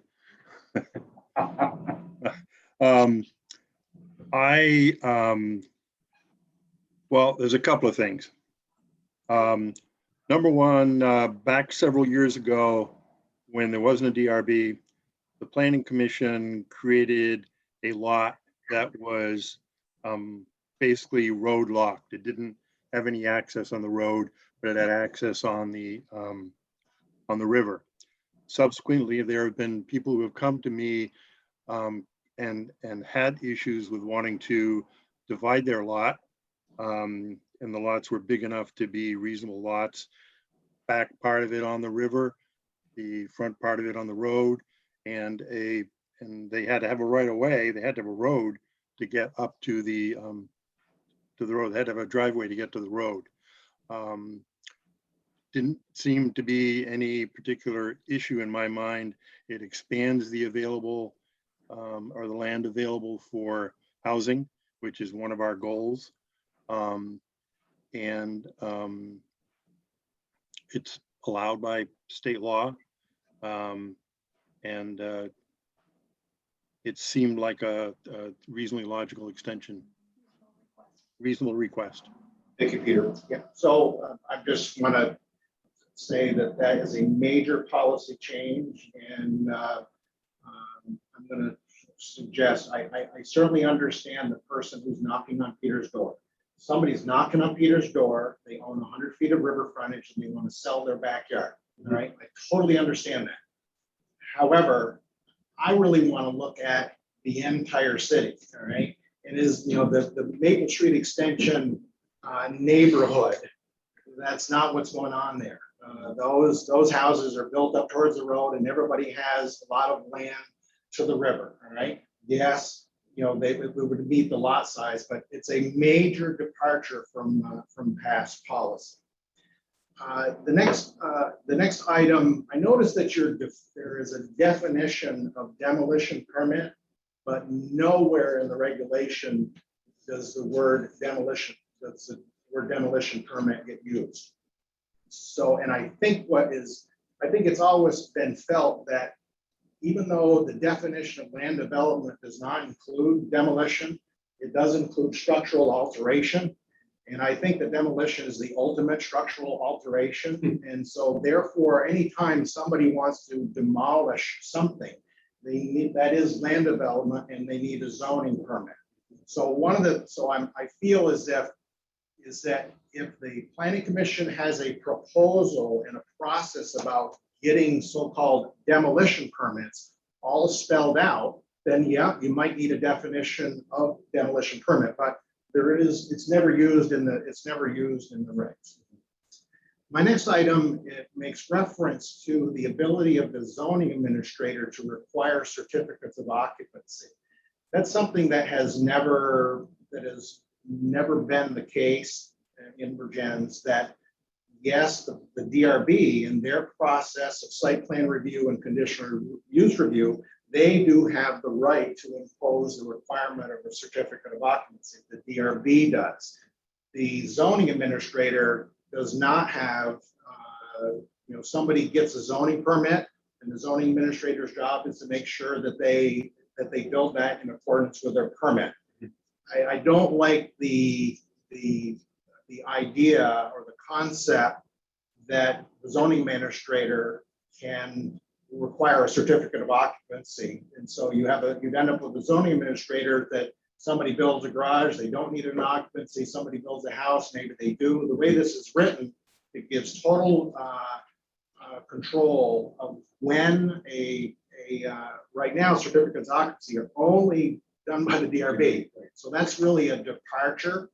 And of course, I've talked to you about zoning fees. When there's a certificate, there's a fee, all right? And so the zoning administrator, if he requires a certificate of occupancy, the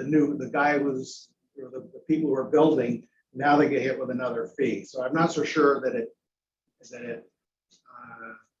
we need to have, I don't know that we need to have it in the regs. The next area I want to talk about is sketch plan review process. And I have spoke to only one member of the DRB about this. The way that the process has historically been, I'll say during my history, is that because any use other than a 1 or 2 family dwelling requires site plan review by the DRB, all right, that shows you really how limited the authority of a zoning administrator is. Any use other than 1 or 2 family dwelling requires site plan approval by the DRB. And the way the system that we set up is that since anything other than a 1 or 2 family dwelling has to go to the board, I felt that it was beneficial to the board that the board decided when an application is complete and not the zoning administrator. The board gets the application. The board decides what it wants to waive from an application, what else it might want to include, and the board deems an application complete and authorizes the setting of a public hearing. The way that I read this is that the DRB would not automatically be having that kind of a process. The way that it's written, it appears as if somebody could come to City Hall for a project that's other than a 1 or 2 family dwelling, and the zoning administrator, there's no requirement of sketch plan review, and the zoning administrator would warn a hearing. I just feel that it's beneficial to the applicant and beneficial to the DRB to not change that process. I think that it's important for the DRB to go through the exercise and let the DRB decide whether or not an application is complete. Can I just make a comment on the background of that one? There was a lot of conversation earlier on about customer service, in terms of keeping the offices open. one of my first lectures from Mel when I became zoning administrator was on the issue of public service, which is really important to us. This cuts at least, it cuts at least by 1/3 the amount of time that a zoning application, a DRB application would happen with no disadvantage to anyone at all. So many DRB applications come where the sketch plan review is just, it's a waste of time. It's a small project. It doesn't need a double review. If it goes directly, if it does not go to sketch plan, goes directly to a public hearing, and in that public hearing, the DRB feels that more information is needed, then it gets extended another month. So you don't lose anything. What you gain, and this is a substantial gain with the number of, with the types of cases that come to the DRB, or a lot of the cases, is you gain customer service. You take a process that now is 90 days, a minimum of 90 days usually, from the point at which a project comes forward to the time that it is finally approved, and all the paperwork is complete, takes 90 days. This cuts it at least by 1/3. And I think that that's a significant advantage for the applicant with minimal negative on the review process. Thank you, Peter. So I just to just rebut this, and that one of the things is that if the zoning administrator is going to make that determination on their own, that there is sufficient information for a public hearing, right? Zoning administrator warns the public hearing, sends notices to abutting property owners. Abutting property owners show up to the hearing. The DRB hadn't seen the application yet, and the abutting property owners have questions. The DRB has questions, all right? And so now you end up with an application that the DRB finds is incomplete. And so the people who have come to this meeting, and the DRB finds out that there really was some other information that they needed, all right? Now those customers, all right, I'm not talking about the applicant, but I will talk about the applicant and the abutting property owners. Now they have to go to 2 public hearings. Whereas I totally understand the efficiency of like warning a public hearing. I get that. The problem is that it's not 1/3. There's a downside to this that when you lose the DRB's ability to deem an application complete, all right? To me, deeming an application complete and warning a public hearing outweighs, in my opinion, it outweighs what Peter's talking about, just my opinion. Having said that, if a majority of the DRB are absolutely fine, all right, with this new proposal, it's fine. It's their baby. They're the ones that are going to have to look at our customers and tell them, no, we're going to have to get this information, and you'll have to come back to another meeting. Okay, that's what they're going to have to deal with. So I do know that one member of the DRB likes the idea of the DRB deeming applications complete before a public hearing. Right? Thank you.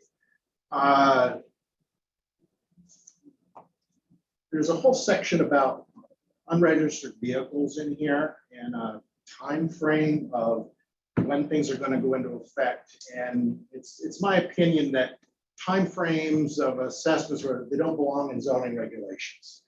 You know, it makes reference about even, you know, in our zoning regulations about giving people 3 months notice and putting it in the Addison Independent. That does not belong in zoning regulations, right? We have a zoning regulation that says that you can't have unregistered vehicles. We already have that in place. And I think that there is a move to not only say unregistered, but they have to appear registered. Well, there's tags, there's other information there. I'm absolutely fine with that, but we don't need all this other language in zoning regulations saying that people are going to post it for 30 days and put it in the Addison Independent. That just does not belong in the regs. You want to tighten up the language, I'm fine. How Peter handles the enforcement is fine with me. I don't think that Peter needs the city council and, or the planning commission micromanaging how the public is notified of a change, he can handle that. You don't need it in the regs. My next item, it's a small piece of paper. but You caught me looking, sorry. You got a lot on there. Okay. My next, there's a section there about removal of signs, and within the public right of way. One of the things, the way that it's written, Shannon, it makes reference to, like Peter's gonna remove a sign from the public right of way, and it says that the landowner has to be notified. Well, the fact of the matter is, the landowner doesn't own the public right of way, right? So you've got a disconnect between a sign coming out of public property and notifying a landowner, because it's the whole reason why Peter pulled the sign is because it's not on the landowner's property. Right. So one of the things, and there's a bunch of information about Peter's got to notify people within 3 days and all that stuff. Let me just tell everybody for the record, when I was the city manager and the zoning administrator, I picked up tons and tons of signs. When the golf courses weren't open, early in the morning, I would go around and just pick up signs from the public right away and throw them in the trash. All right. I didn't send anybody any letters. I didn't do anything. All right. That was a very efficient way to enforcement. I didn't have to find out whose sign it was or anything. So I'm all for keeping signs out of the public right away. Don't handcuff your zoning administrator's ability to just yank them out of the public. They're in the public right away, and if Ron says take it out, take it out. Right? That's that one. That just for edification, Yeah. that was there to kind of protect Peter because he was getting grief under the previous administration Well, for removal of signs. As long as I'm sitting at this table, don't worry about that. I all right? understand. I'll go and pick up signs myself. No, I won't go. I don't think I noticed, so go for it. Yeah. I actually was told that it was a violation of state law Yeah. for anybody to do that with private property, Mel. Guilty charge. And that may or may not be accurate, but thank you, Shannon. That was. No way. My next item is about an electric vehicle outlet.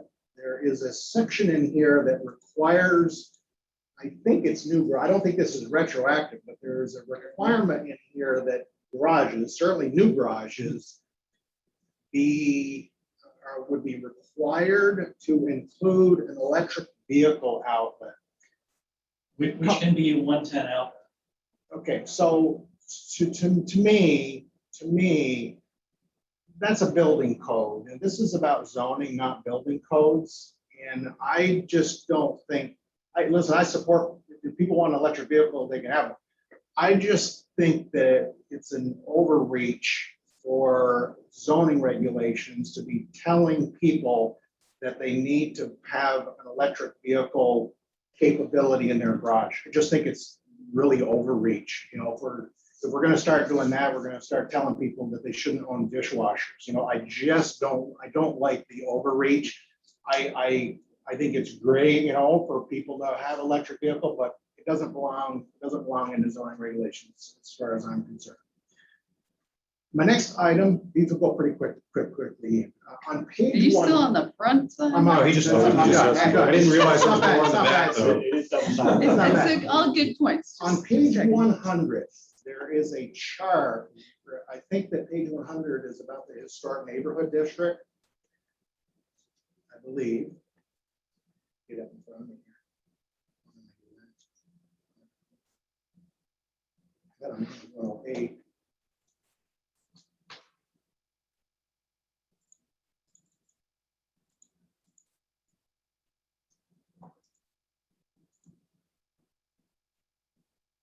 Come on.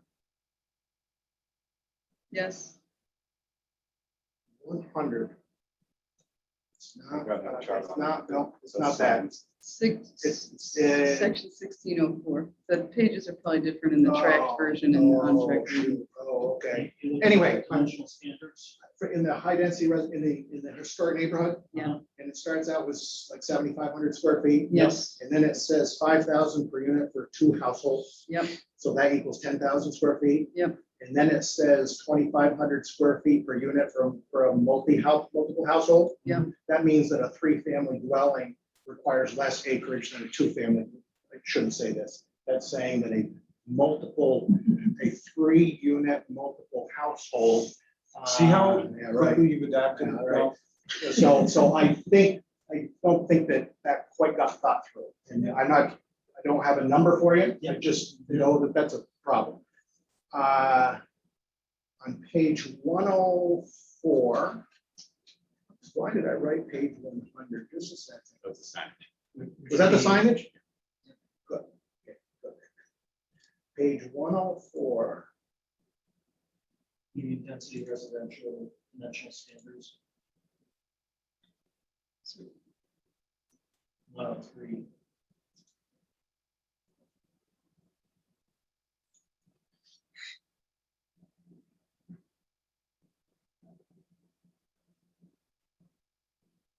There, what I'm referring to is there, I thought it was about demolition. or Yeah, something. demolition or replacement of any structure. Okay, but then there's this thing about C and D. There's a thing about, look about 3 and 4. Is that in? Yeah. Is that in what page? You know what's happened? Now I It's understand. 104. My pages are not corresponding to that right Now there. you look at That's the my pages problem. on the Okay, PDF. so now let me go down to, let me see what 100 was.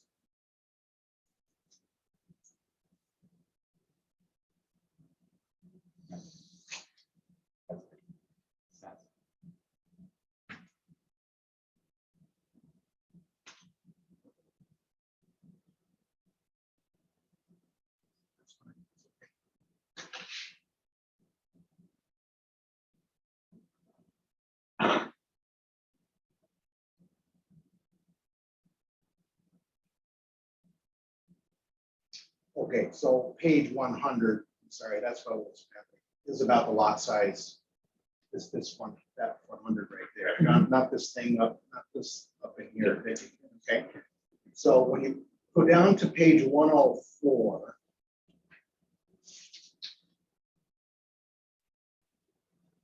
page 104, number 11. Okay?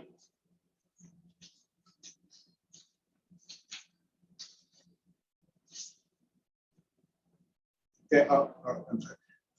So first off, this is, I know this will drive you nuts, but you'll notice in A, it says the board finds pursuant to paragraph 3 and 4 below. There really is no 3 and 4 below. I think they meant to write C and D. Shannon probably, I'm sure. Pursuant to paragraphs C and D below. That's not the reason why I'm bringing it up, but I'm sure you'll fix that. Are you with me, Shannon? Okay. Yeah.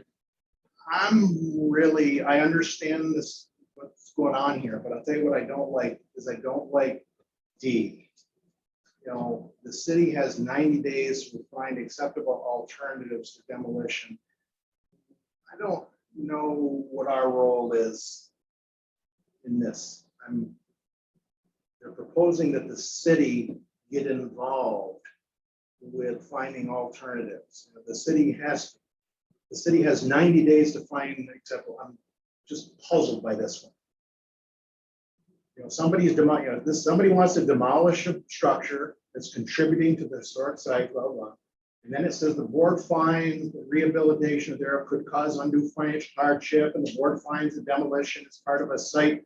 And I do think that this is where this demolition permit thing was probably was going here, okay? And if you want to incorporate it, go ahead, but every time when there's a place of demolition, but I'm troubled by the city has 90 days to find acceptable alternatives to the demolition. I don't know what we're doing. I don't know what we're doing there. That's that one. My next item is about workforce housing.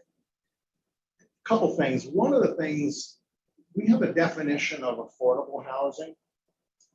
And I was really surprised, I was actually surprised when I found this, that our definition of affordable housing is not in sync with the definition of affordable housing in chapter 117.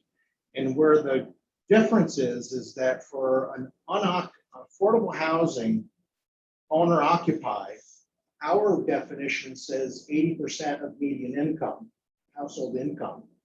For rental, 80% of household median income. The state law for owner occupied is 120.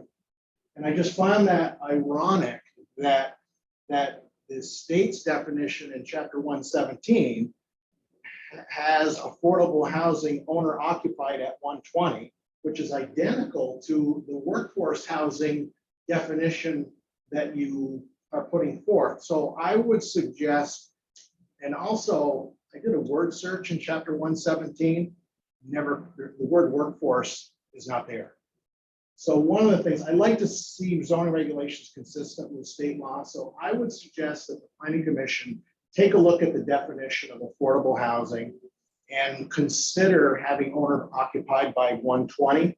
It actually accomplishes what I think you were driving at relative to workforce housing, because what it actually really does, it allows, because there's density credits for affordable housing, by changing the definition of affordable housing from 80 to 120, it opens up a lot more potential developability for what at the 120 than it does at 80. So I think that it's a good thing. On the subject of workforce housing, I need to do a little workforce.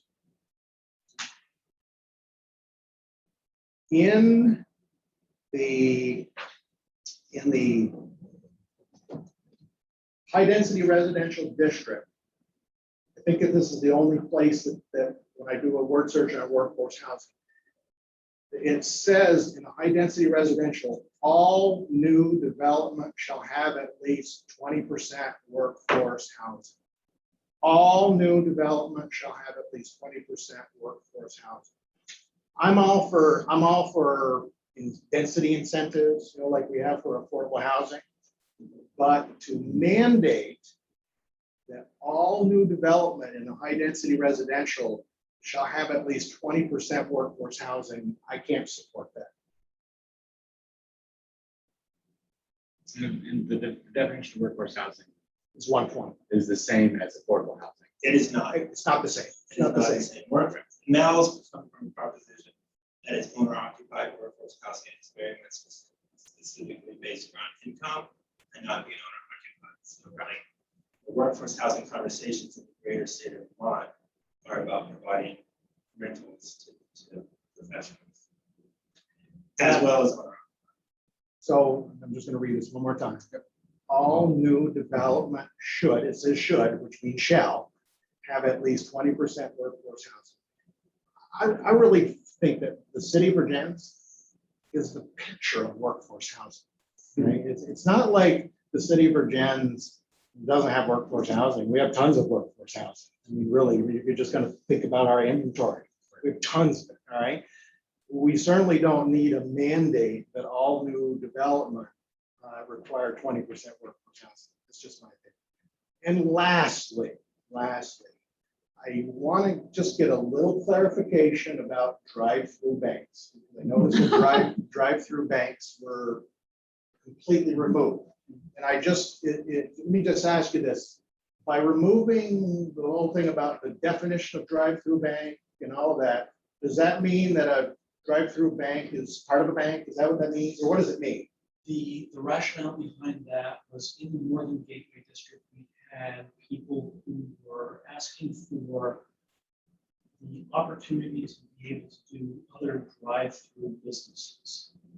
And instead of just limiting it to banks. Okay. And thus by allowing drive-through businesses and not delineating and separating out drive-through banks, we are still allowing drive-through banks, but allowing other drive-through businesses.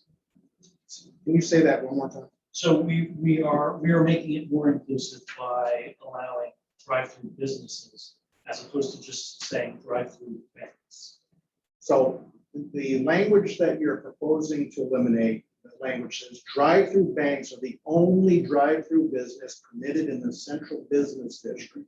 Drive-through banks must have drive-through facilities, blah, blah, blah, okay? So you want to remove that, which means that in your opinion, it's only about the central business district, is what this says, okay? That you're, drive-through banks are the only drive-through businesses permitted in the central business district, right? And so let's say in the central business district, somebody, a developer wanted to do a drive-through restaurant, fast food, okay? With this regulation in place, a drive-through restaurant would not be allowed because the only drive-through business permitted is a drive-through bank. Okay, so if that's what are you saying that by eliminating this paragraph, that a fast food restaurant could make an application they could make an application to the DRB and it would not be dead on arrival, because it would be dead on arrival with this in, Correct. but would not be dead on arrival. They would still have to meet the formula business laws and everything else, but yes. Understood. Yep. Okay, so it's just a pretty serious change of policy there, all right? And I said it was my last one, Sue, and I'm still on drive-through banks. If you do a word search on drive-through bank, you still got about 4 of them in here. So if you're doing away with that, you've got a drive-through bank in the conditional use in about 3 other districts, and you just need to propose to blow those away. I'm assuming, right? That's all I had, Matt. That's it? Yeah, that's all I had. You done? Yeah. Mel, thank you for your Yeah, testimony. that's I great. appreciate it. Any other comments regarding wherever I am? Public hearing regarding proposed city of Virginia. Tim, please. I would like to say a few things. I'm speaking not as a member of the planning commission, but I have for the past few years really been watching the increasing housing prices we have in Vermont. Less and less affordable for people to live in Vermont. And there are a number of reasons for that. One of them is just cost of living, one of them is cost of land. One of them is like the process, a very onerous process for getting permits. I've been to a number of seminars and talks with developers in the talk. The changes we made here, changes that the planning commission made here that I support, is trying to streamline that process, make it easier to build here, trying to decrease the lot size, trying to bring population in to fill our schools again. We don't want our communities to close. A lot of what we just heard was like, in Virginia's it's always been like this. Virginia's will do it this way. Virginia's, lots connected roads this way. And Virginia's is not growing very well. I don't know how much we're aware of this, but there's a race for population in Vermont right now. And Virginia's is uniquely set up to excel at that and to bring housing in. We just talked a lot about workforce housing. And last year, I haven't done the calculation this year. Last year, workforce housing, 120%, income was like right at $300,000. And pretty much all the houses that have sold in Virginia in the past year have been at the 325, 315 mark. So to say that our housing stock is our workforce housing, I don't think is a true representation of the market we have right now. And I just want to encourage everybody, both here in the council and those listening, to keep in mind that this is a plan to move towards the future. This is a plan to help Virginia grow and prosper. That's it. Thank you, Tim. It's not a plan. Regulations to support our plan. Thank you. Any other comments, folks? I'd like to close the public hearing regarding proposed city of Virginia zoning subdivision regulations. and rejoin our regularly scheduled city council meeting already in progress. Matt, Go ahead, Mel. I'm not sure if you were going to circle back to this public hearing. Because the agenda doesn't say anything other than, that we're having this public hearing. Now, we've learned that there is a warning for a second public hearing on these regulations, okay? So, I really would suggest that we not have a public hearing on August 13th to give the planning commission an opportunity to, see if they would be willing to change any of these. I'm not suggesting they change everything that I've commented on, all right? But also, we heard some testimony tonight from people who own some property on Meigs Road. And so I really, this is not a race to me, all right? And it should not be a race. I really, for a complete rewrite of the zoning regulations, quite frankly, I don't think that a warning for a July 13th hearing and an August 10th hearing, I don't think that made any sense at all to me, all right? I think that it was, I'm sorry if I offend people, I think it was disrespectful to the city council and disrespectful to the public. This is a complete rewrite of the zoning regulation. So I would suggest that you're going to close this hearing, and I would suggest that the planning commission revisit their proposal.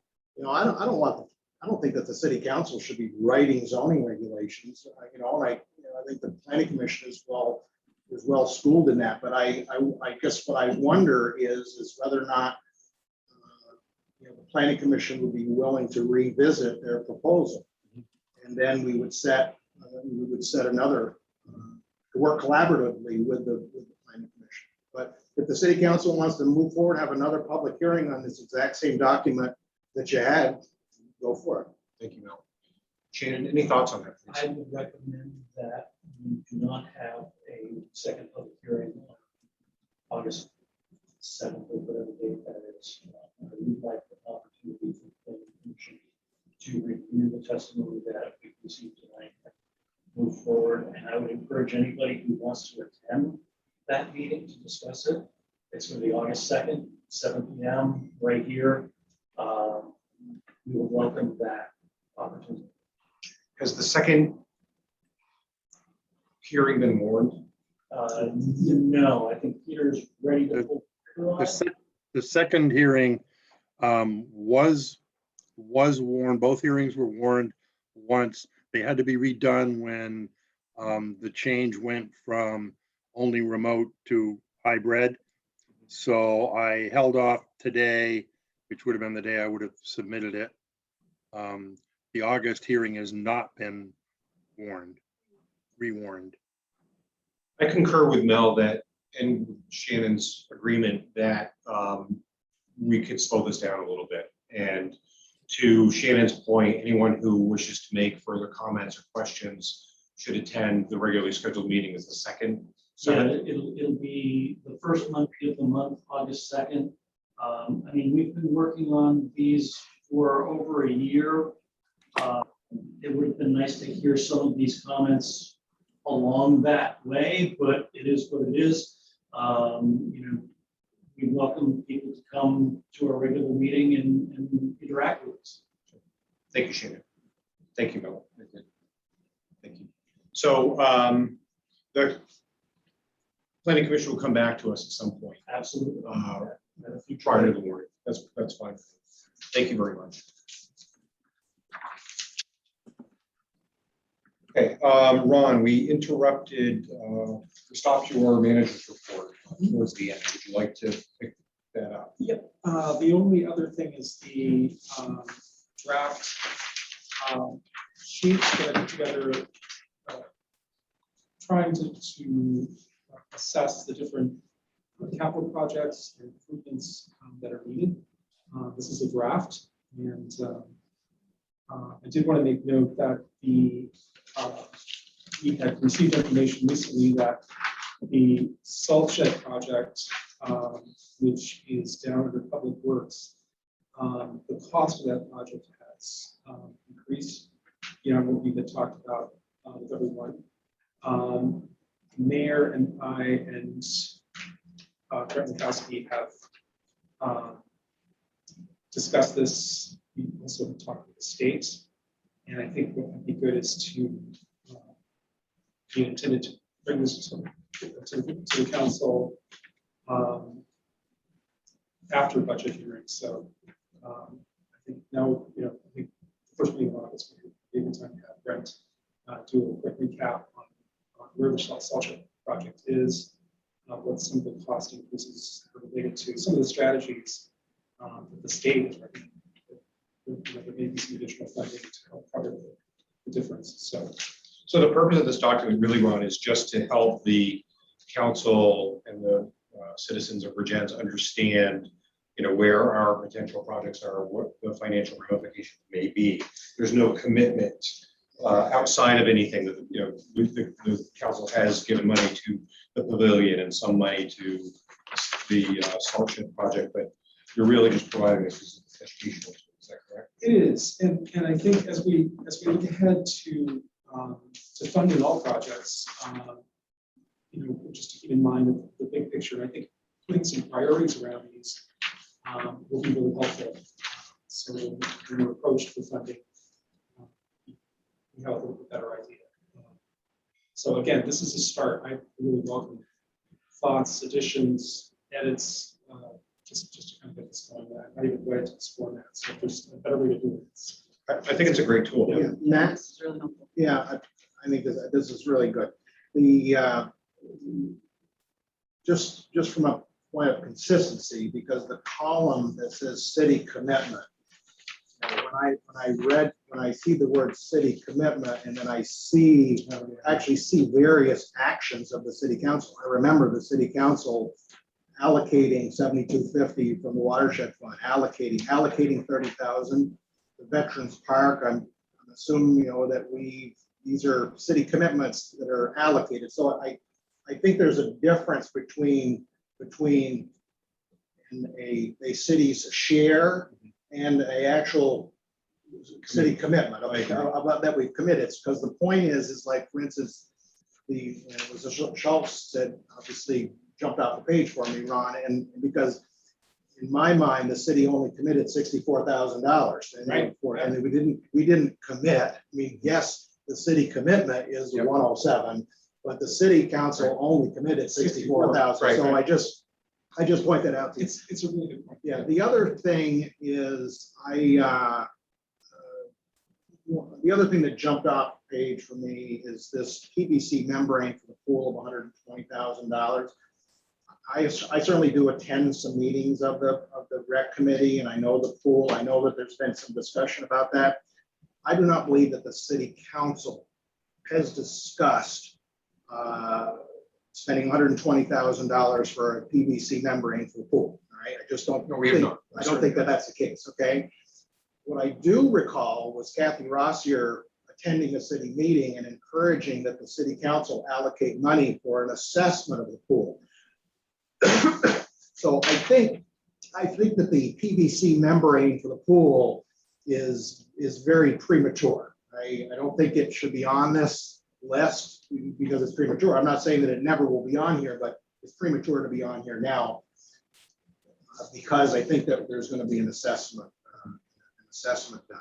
I think he's really just tracking, I don't mean to cut you off, but I think he's really just tracking the ask. Like, he's just trying to have everything on one page of, he's getting, how it is, he's getting hammered with, these are the ones. It's not that bad, but there was a considerable amount of brain time that was done with the membrane, including with the pool committee, just to sort of look at it as a possibility.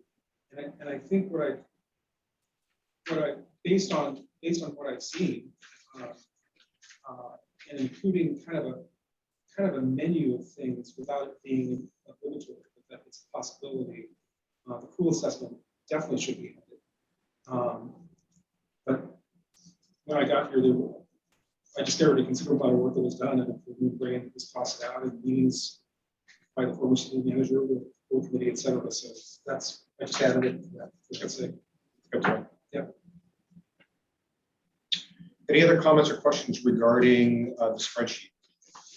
If I were to prioritize these as a start, would that be helpful? And then you could say, no. That's I think the more information, the better, Yeah, personally. urgency, priority. all right. Uh-huh. Yeah. Sure, some- But even with including stuff, even with some of the smaller things that way can be forecasted down the line as opposed to next year. Thank you. That's great. That's it. You're all set. I see why time to gentlemen. I have nothing, the mayor has nothing to report this evening. I apologize. You got everything. You took all the good stuff. $3 million in funds. I mean, more money. Should I ever do that? Yeah, next time. Do something. Sorry, I'm good to go. Thank you very much. I would ask for a motion to adjourn, please. So moved. Second. Second, any opposition? All those in favor? Aye. Thank you all. Have a great night. Appreciate everyone's support. Thank you. So next meeting, we're thinking fire department, right, in terms of, so we need to work on our sound system. Didn't work as well as we thought it would. We might need a second speaker for the audience. Thoughts on that? I'd rather be at the fire station. That's my own preference. Yeah, I think it's probably better. for I us. wonder, the media factory versus the Zoom going through our stuff, is it possible for the Zoom going out? All of this? Yes, so we recently developed a way to do all of that.